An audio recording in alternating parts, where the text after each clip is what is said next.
The little boy sat alone on a cold wooden bench at the crowded train station, clutching a worn backpack and a crumpled note that simply read, "Wait here. I'll be back soon."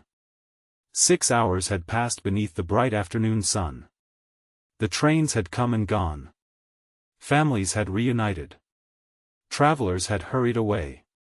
But the father who had promised to return never came back. Station employees quietly began calling child services, convinced another heartbreaking abandonment had unfolded before their eyes. Then an ordinary city bus pulled up outside the station, and its gray-haired driver stepped inside. The moment he looked into the frightened boy's tear-filled eyes, he stopped walking as though time itself had frozen. What happened next would astonish an entire town and prove that sometimes the family we desperately need arrives from the most unexpected direction.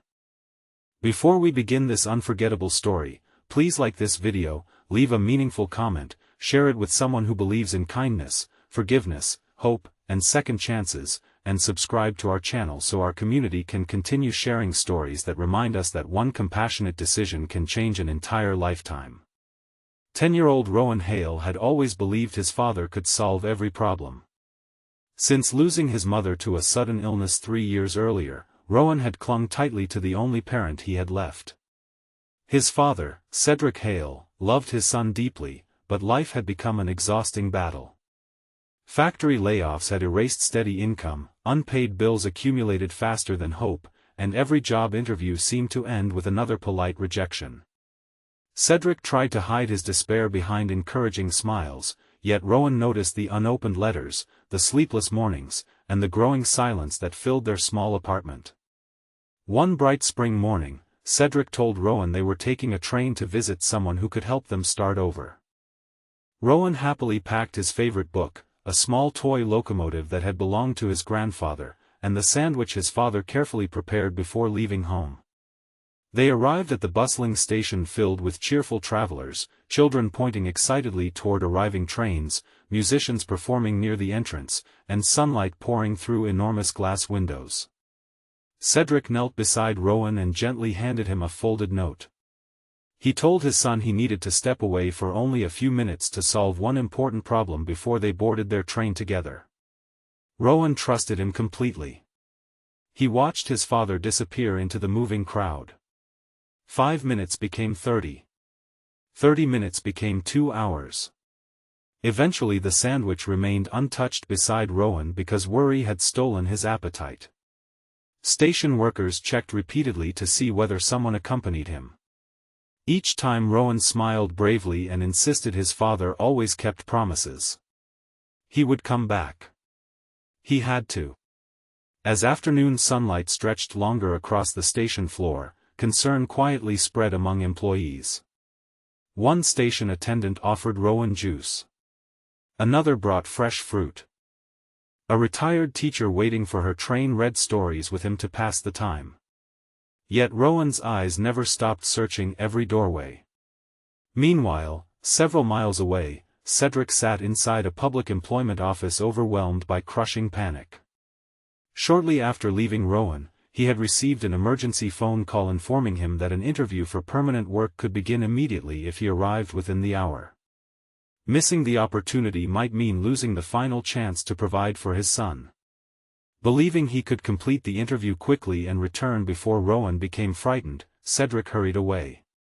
The interview unexpectedly lasted much longer than anyone anticipated because company executives requested additional evaluations and paperwork. Cedric repeatedly attempted to borrow a telephone after realizing how much time had passed, but a widespread communications outage affected several nearby buildings. Every minute deepened his desperation. Back at the station, Child Protection Services prepared to arrive. That was when city bus driver Alaric Brennan parked his afternoon route outside during a scheduled break. Most passengers recognized Alaric simply as the cheerful driver who greeted everyone by name, helped elderly riders carry groceries, and waited an extra few seconds whenever someone ran toward the bus stop. Few people knew another remarkable truth. Years earlier, Alaric had built a successful logistics company before selling it for hundreds of millions of dollars. Instead of retiring into luxury, he quietly chose to drive city buses 3 days each week because he believed meaningful conversations with ordinary people brought greater happiness than boardrooms ever had. His fortune funded scholarships, shelters, and community programs anonymously, while he preferred living a simple life unnoticed. As Alaric entered the station to purchase coffee, he noticed Rowan sitting alone, still gripping the folded note. The boy's quiet patience touched something deep within him. He approached gently. Rather than asking difficult questions immediately, he simply sat beside Rowan for several minutes, watching trains arrive beneath the bright afternoon sky. Eventually Rowan shared his story. He never accused his father. He never expressed anger. He simply repeated with heartbreaking certainty that his father promised he would come back. Alaric believed him.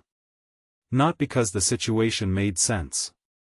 Because hope still shined honestly within the child's eyes. Instead of assuming abandonment, Alaric encouraged station staff to delay immediate conclusions while additional searches continued. He personally contacted nearby hospitals, transportation offices, and employment centers using resources available through longtime community relationships. Hours later, one receptionist remembered speaking with a frantic man matching Cedric's description who had rushed from an employment interview desperately searching for transportation back toward the station. Unfortunately, buses experienced delays because of unexpected road construction. Cedric was already running on foot. Nearly exhausted, Cedric finally reached the station shortly before evening approached, still during daylight as golden sunlight bathed the platforms. The moment Rowan spotted his father weaving desperately through the crowd, he sprinted forward with tears streaming down his face. Cedric collapsed onto one knee, embracing his son so tightly that neither could speak for several moments. Many people nearby quietly wiped away tears. Station employees immediately understood what had happened. This had not been abandonment. It had been a terrible series of mistakes, poor communication, and impossible circumstances. Cedric apologized repeatedly. He admitted he had made the worst decision of his life by leaving Rowan alone even briefly. He accepted full responsibility without offering excuses. Alaric listened carefully before asking one simple question. Had Cedric received the job? To Cedric's surprise, the answer was yes. He had been hired. The salary promised stability his family desperately needed. Yet he feared authorities might now believe he was an unfit father. Alaric quietly spoke with child services representatives and station officials, explaining everything investigators had independently confirmed. Witnesses supported Cedric's genuine panic upon returning. Employment records verified the unexpected interview. Everyone recognized that while Cedric's judgment had been deeply flawed, his love for Rowan remained undeniable. The situation concluded not with punishment but with guidance, parenting support resources, and sincere warnings about never leaving a child alone again. Cedric accepted every recommendation gratefully.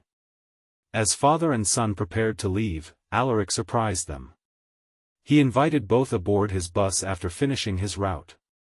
During the ride, they talked about trains, baseball, favorite books, and rebuilding difficult lives one day at a time.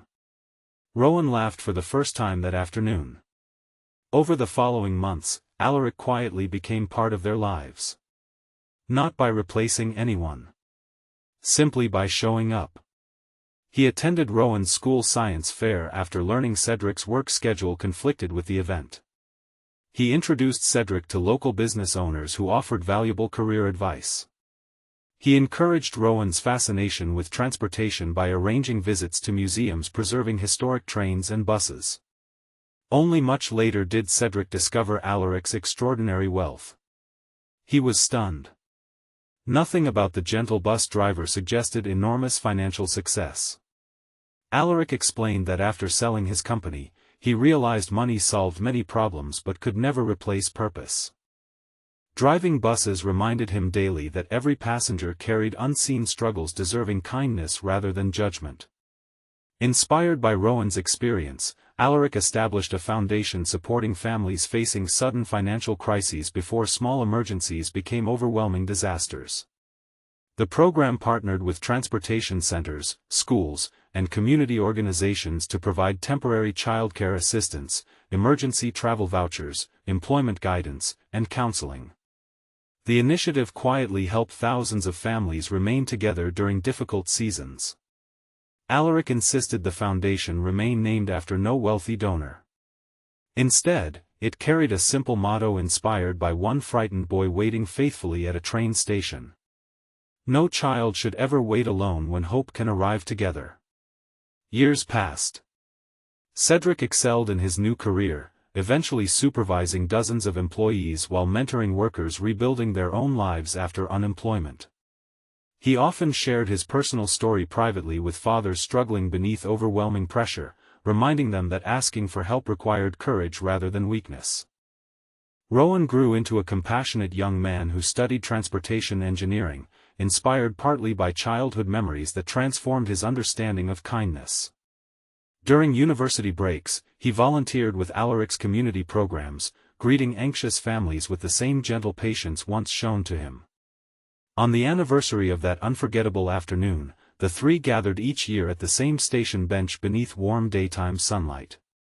The bench eventually carried a small plaque donated anonymously. It did not mention wealth. It did not celebrate success. It simply read that hope sometimes arrives wearing an ordinary uniform and that one act of compassion can redirect an entire life. Travelers passing through rarely understood its meaning. Those who did often paused quietly before continuing their journeys. One bright afternoon, Rowan noticed a nervous little boy separated briefly from his grandparents inside the station. Without hesitation, he knelt beside the child, offered reassuring words, and stayed with him until his relieved family arrived moments later. Alaric watched from nearby with quiet pride. Kindness, he realized, always traveled farther than any bus or train ever could. Before this story reaches its heartfelt conclusion, please leave a meaningful comment sharing whether someone has ever shown you unexpected kindness during one of the hardest moments of your life, because your experience might encourage another person to believe that compassion still exists in this world. If this story touched your heart, please like this video, leave a meaningful comment, share it with someone who needs hope today, and subscribe to our channel so you never miss another emotional journey. May we all remember that the greatest heroes are often the ordinary people who choose to stop, listen, and care, because sometimes the most life-changing miracle begins with someone simply refusing to walk past a lonely child waiting for hope to come home.